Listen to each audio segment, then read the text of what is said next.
بالله من الشيطان الرجيم بسم الله الرحمن الرحيم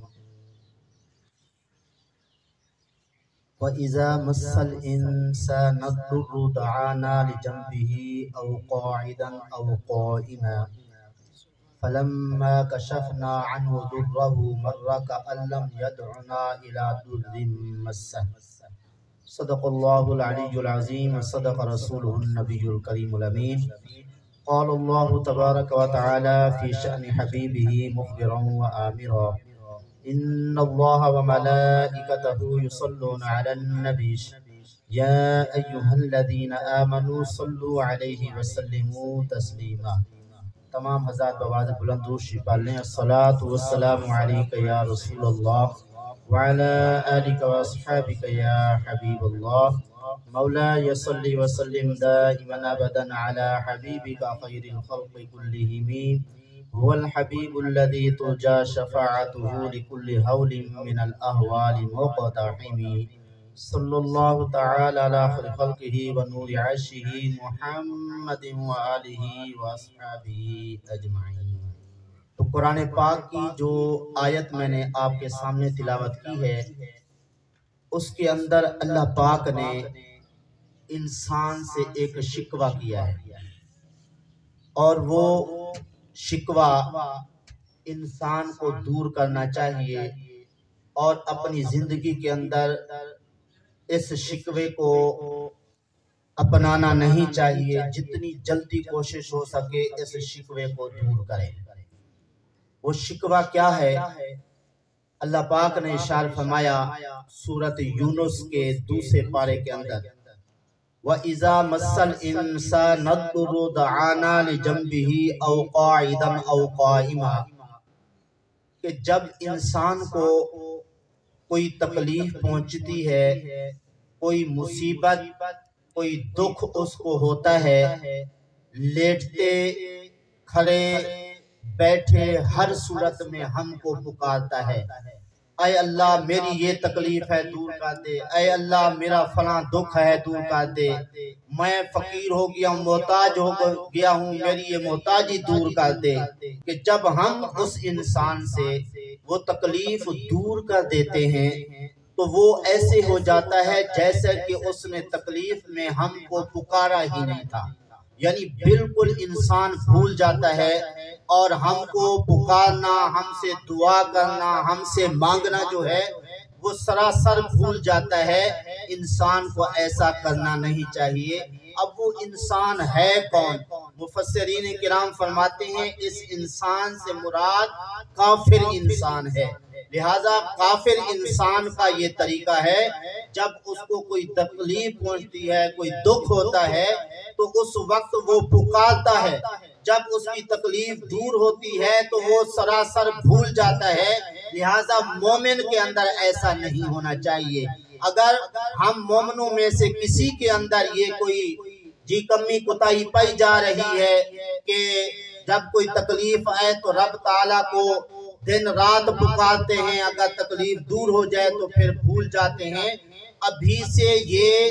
اپنی عادت ختم کرنی چاہیے، ہر وقت اللہ تعالیٰ کی رضا پہ راضی رہنا چاہیے۔ مزید اللہ تعالیٰ نے اس شکوے کی اور بھی وضاحت فرمائی فَأَمَّا الْإِنسَانُ إِذَا مَبْتَلَاهُ فَأَكْرَمَهُ وَنَعَّمَهُ فَيَقُولُ رَبِّي أَكْرَمَنِ، کہ انسان کو جب ہم آزماتے ہیں اور اس کو عزت دیتے ہیں اور اس کو نعمتوں سے نوازتے ہیں تو وہ انسان کہتا ہے میرے رب نے مجھے بڑی عزت دے دی ہے، مجھے بڑی عزت سے نوازا ہے۔ اور فرمایا کہ وَأَمَّا الْإِنسَانُ إِذَا مَبْتَلَاهُ فَقَدَرَ عَلَيْهِ رِزْقَهُ فَيَقُولُ رَبِّي أَهَانَنِ، کہ جب انسان کو ہم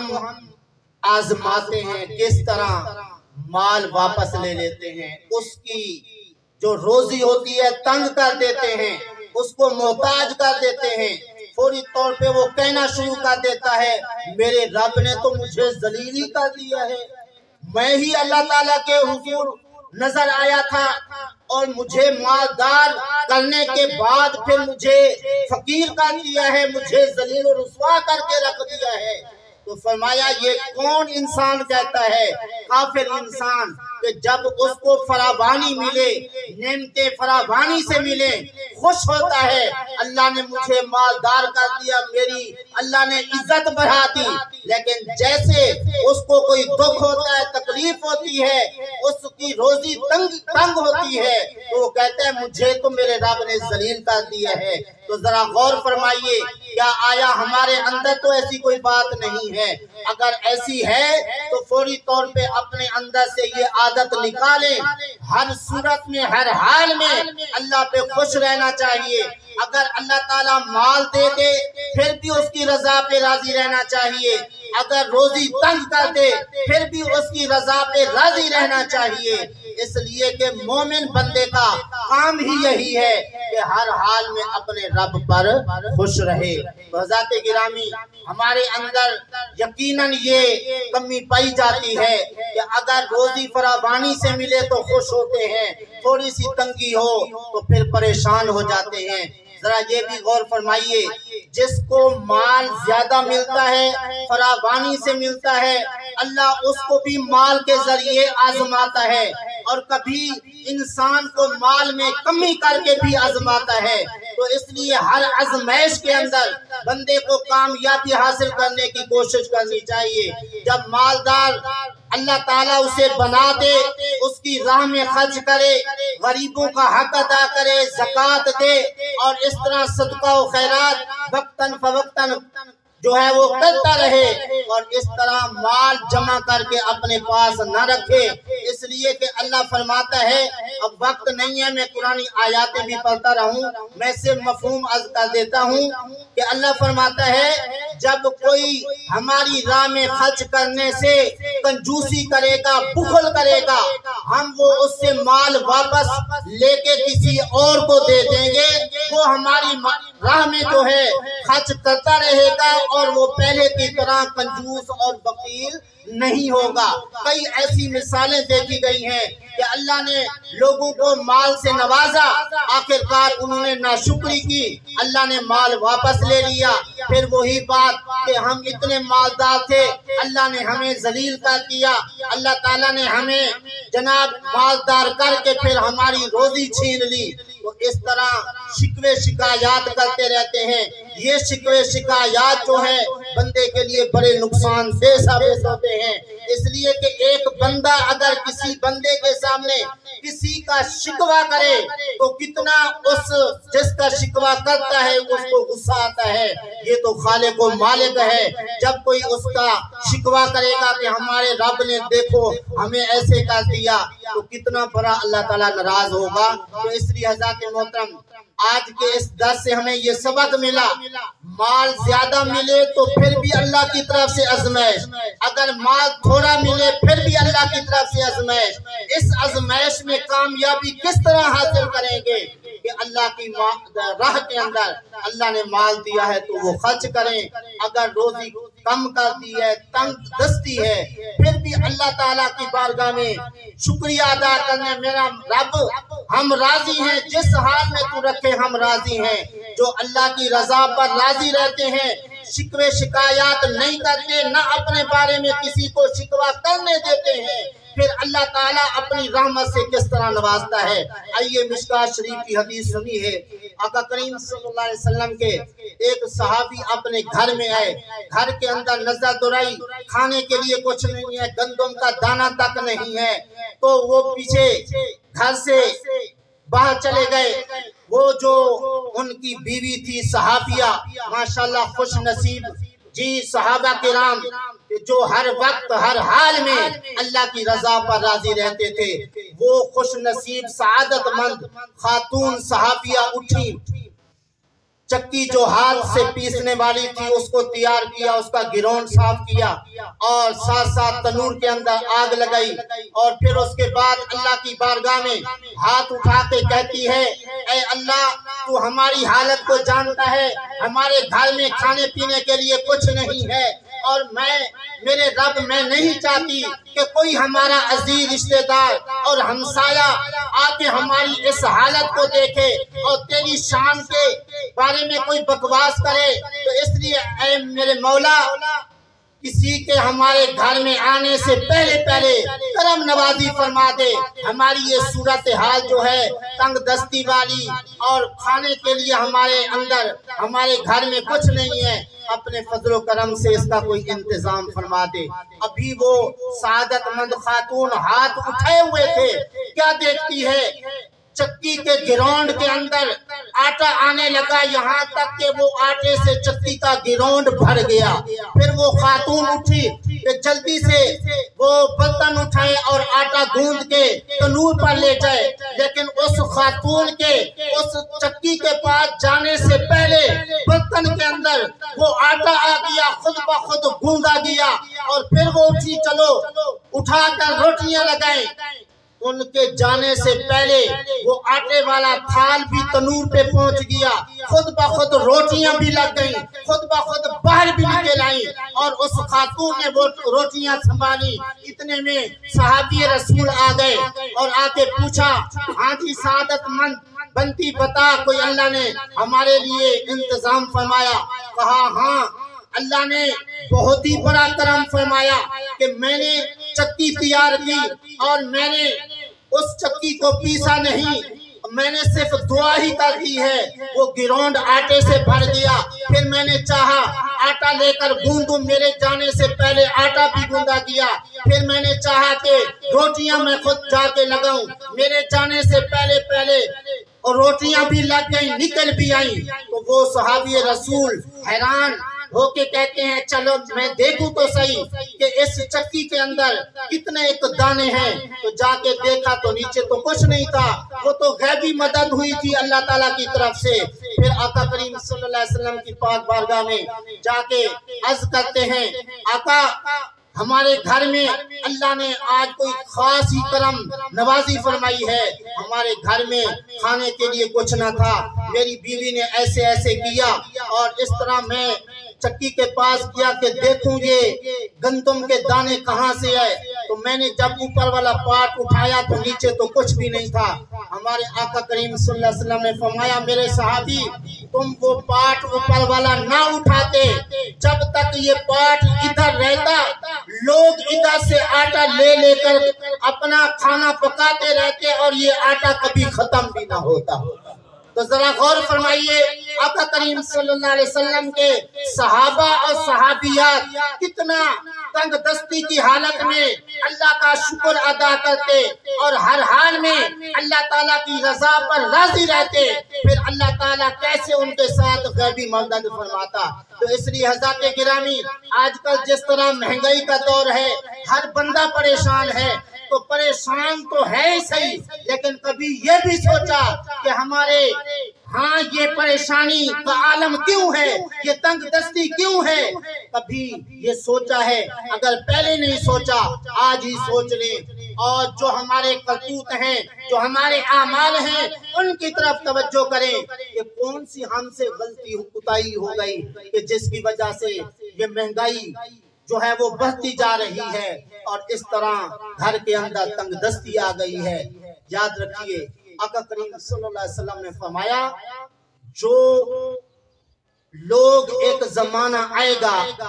اس زمانے کے اندر علماء سے دور بھاگیں گے، علماء سے نفرت کریں گے،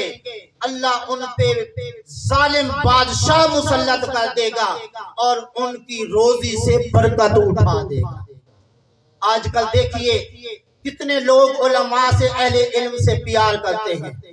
جی درس ہو رہا ہو، تقریر ہو رہی ہو، کہتے نہیں ہے ٹائم نہیں ہے ہمارے پاس، چلے بس پہلے پوچھ لیتے ہیں کہ کس وقت قرآن خوانی